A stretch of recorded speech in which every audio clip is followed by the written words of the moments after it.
So this is Heidi Anderson, and I am in our group sharing around boundaries. I apologize for any of you that are watching, it kind of disappeared. So looking at how we as change makers, people who really care about wanting to make a difference in the world, wanting to make an impact in the world, how often, because of our desire to make a difference, because of this wanting other people to feel good. Can you relate to that? If you can relate to this, say, yes, I'm that kind of person. I want other people to feel good all the time.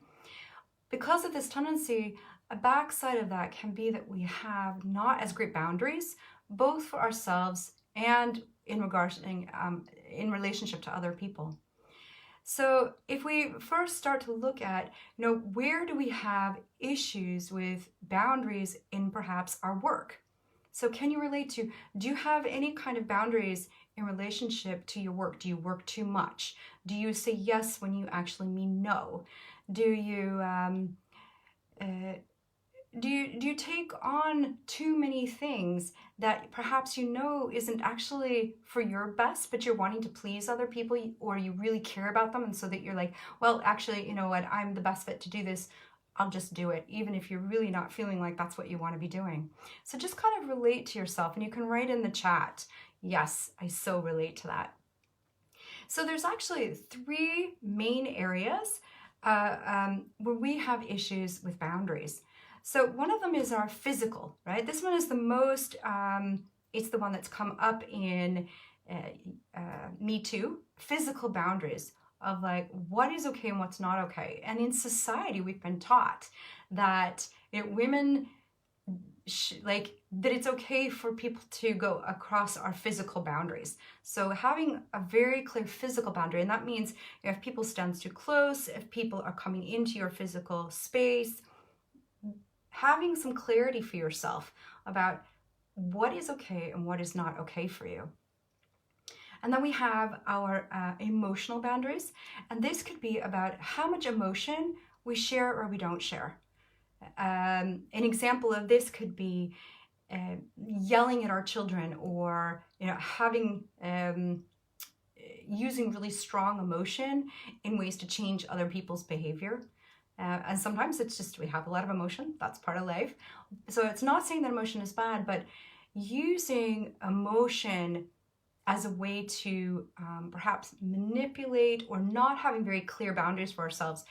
Like if I freak out at my kids, of course I'm allowed to freak out, that happens. But perhaps being more aware and conscious about the way that I use my emotion with my children, so that I'm angry and I'm clear about my anger, but that I don't have it go over on top of them and take over everything. That I'm not having very clear boundaries with myself and my emotions. And when we have very clear boundaries for ourselves and our emotions, it is a very clear signal to others of what is okay and what's not okay. Again, I'm going to use my children as an example, because I think it's the most direct way that we see these kinds of things show up with boundaries, because it becomes reflected so easily. So if I yell at them, why are you yelling at me?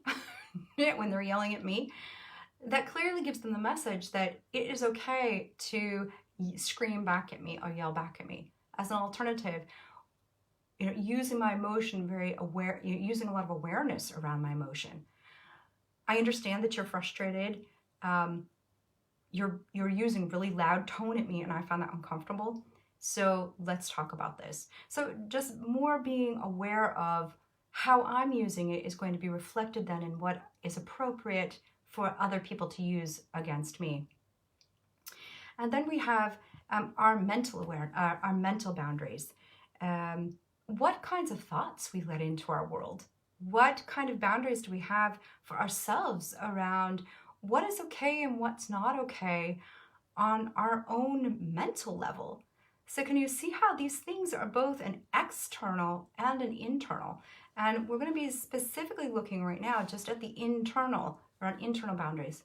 Now, so with the mental, an example of that could be when we allow ourselves to have a barrage of negative thoughts or unkind things that we throw at ourselves. or allowing ourselves to ruminate over and over and over certain kinds of situations. I mean, we can't always control it, but we can start to be aware of, wow, I'm going into rumination, and help ourselves to calm down around that. So what we do know, so with the mental, the physical, and the emotional boundaries, that again, they're an external or an internal, and that these three things have a huge effect on our self-confidence and how much we trust ourselves. It has to do with emotional regulation, which means our capacity to hold our emotion, our capacity to be aware of how we're going to be dealing with what's going on, and to be aware of what are we allowing into our space, what are we being really clear about, and what are we keeping out of our space. So if we go to focusing on being a change maker, my definition of change maker, I'm a coach, I'm an entrepreneur, I'm a highly passionate individual, I'm a therapist, all these different roles that we take on. Boundaries are going to be something that are really, really important for me. And it may be that for you, you're being able to hold boundaries, maybe with the people that you work with, but maybe not for yourself. So to be really congruent, to be really authentic, these are things we really have to look at. And usually we're not good at it in all the different areas of our lives. It's usually that maybe in one area we're really good at it, in another area we suck at it. That's okay, me too. But something really helpful for us to look at. All right, so when we come to the mental, what kind of mental things are we allowing into our space? Where do we have boundaries around what we're personally allowing in? What are you reading? What are you looking at? Where are you spending your mental time? What are you allowing to take up space in your head? So as a change maker, perhaps it's important for me to be really aware of both the inspiration that I'm daily engaging in. So for me, I have to daily engage in something inspirational to help hold my mental frame, my mindset, to keep my mind in line with what it is that's really important to me. I'm being really aware of what kind of news am I allowing in. Yes, it's important for us to know about the news, but we don't need to just watch it 24/7. We can do very short bits and actually, what kind of source are we getting our information from? If we're getting our information from a sensationalized way, or is it from a very factual, okay, this is what's happening with COVID right now, or this is what's happening in the government right now, or that's a non-sensational versus we all know about the sensational. How does it feel for you when you take in information that is very sensational? What happens in your body? So we want to be really curious. Really looking at boundaries on an internal thing is a really opening up to curiosity and awareness without judging ourselves. We're going to use it as a mindfulness exercise. Just being curious and starting to look at where in my life am I taking perhaps in, on a mental level, not having the kind of boundaries that I need to have. For my personal self. If we look at the emotional that we were talking about on a more, my own personal level, with my work, am I allowing my emotions to control my behaviors? Well, then maybe I'm having bad boundaries with my own emotional way of dealing with things. A good example of this, I'm writing text for, I'm going to be holding a challenge or a workshop coming up, and I need to write text for it. And writing for me is really, really challenging. And I have found myself a number of different times just kind of being in overwhelm and shutdown, in my emotional world because of fear, because of wanting it to be a right way, because I have drama for myself from my childhood around writing. But just, being aware of what's going on then helps me to create better boundaries for myself around what I allow my emotions to do for me, allowing it to give me information without completely blowing me out of the water so that I'm not able to do anything at all, which is what happens to me. I go into like the freeze department when I find something really scary or really, really hard. So that's on the emotional. On the more physical level within a business, that might be around, again, on an internal, creating really clear boundaries for myself with balance. How much as a change maker am I spending time on what is really important for me, and how much am I allowing myself to get sucked into all of the rabbit, we call it rabbit holes in English, all the little rabbit holes of really interesting information, but maybe not exactly the thing that I need to be doing right then to make to be able to serve in my best way. Going down rabbit holes is always a dangerous thing for me because it's really fun. I can really get sucked into it, but not very helpful for making boundaries for myself. So these are, like I mentioned, more on the internal. If we start looking at the external, being an entrepreneur, a coach, a change maker of some kind, again, we can be so easily sucked into perhaps relationships with clients, relationships with other change makers, allowing ourselves to go into, instead of collaboration, into competition. For me, that's actually really about having really clear boundaries for myself around what is really important for me. Something that I thought was just super, super great that I listened to a few years ago was from Brene Brown. Now, she writes a lot about shame. She writes a lot about different kinds of shame, boundaries, daring to step into our greatness. So in this little short video, it was so fantastic, and I'll just drop it into the group later. But she talks about boundaries, how people might perceive her as not as nice as she used to be, but that she's a lot more loving and actually more kind. And I remember listening to that and thinking that was so interesting, because it becomes so clear for me when it comes to other people in my life, how easily, we say things to please them. We don't have clear boundaries, right? Because we're afraid of them being upset, or and that was such an interesting thing to say that, wow, so I'm a lot more loving. People might not perceive me as nice or sweet, but I'm a lot more loving.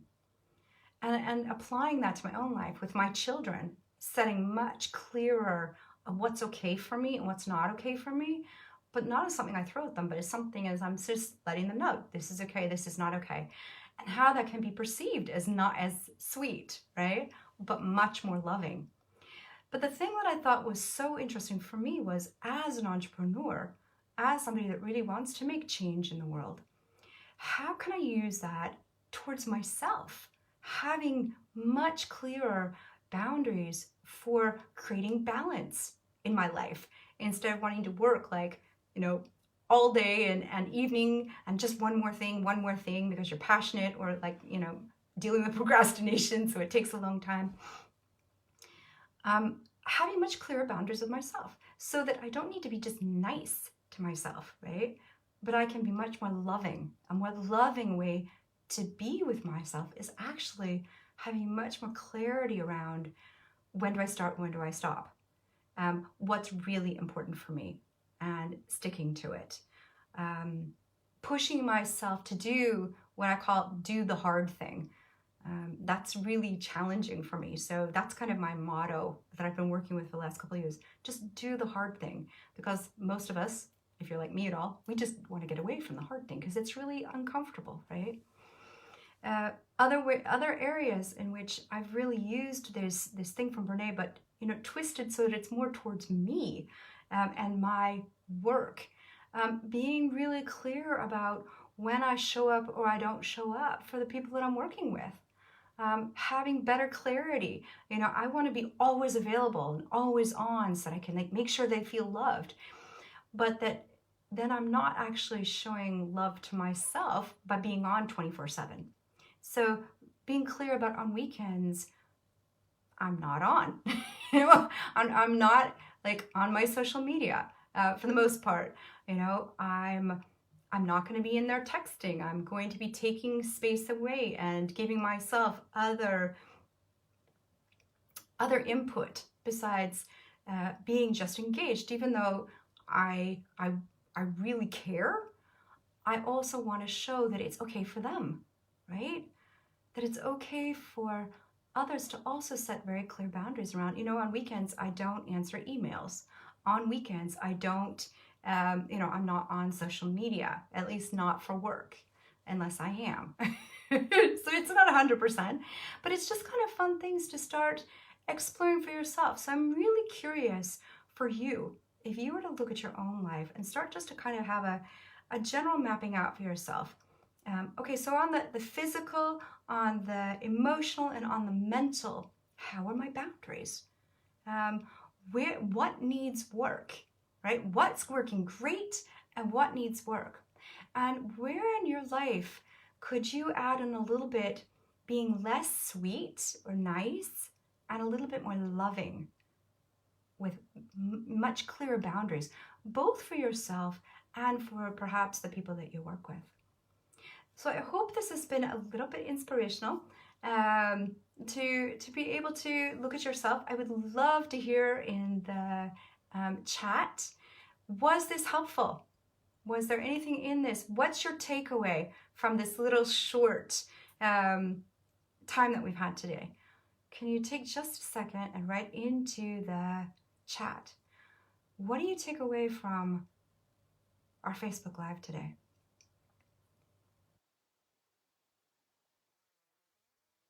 What are you going to perhaps shift, have a little bit of a mind shift around?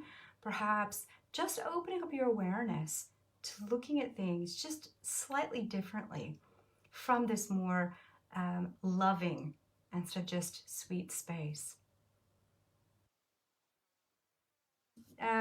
If you have any questions, you can also put it into the chat, and I'll be in here. I'm so happy that you're in the group with me.